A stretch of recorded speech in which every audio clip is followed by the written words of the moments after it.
Now, how do we expecting this compassion in real life?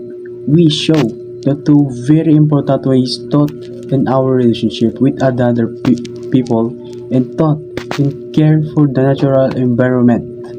When it comes to caring to others, compassion means treating everyone fair, listening for those that are ignored, standing up in for not for those who weak, and sharing we have when not expecting anything return. It is being a patient, forgive, and understanding even when it is difficult.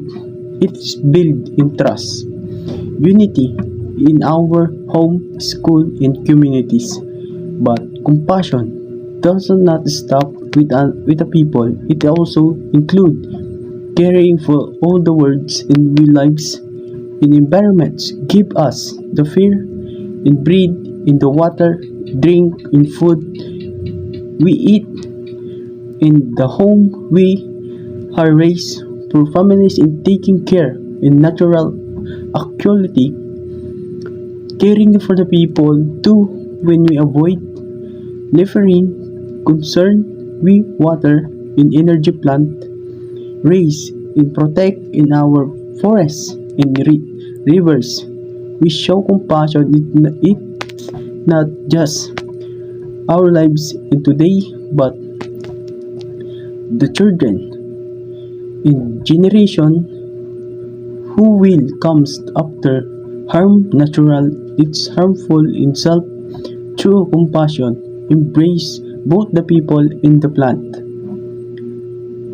However, having a kind in heart is not always enough.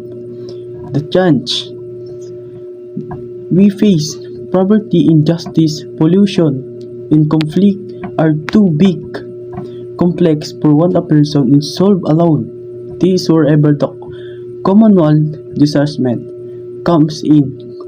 Commonwealth discernment, it is no process.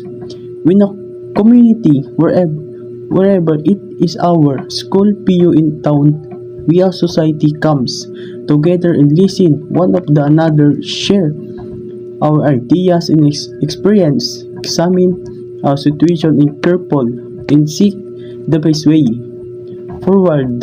It's not about forcing our own opinion to another. It is about uniting our mind in heart and find the solution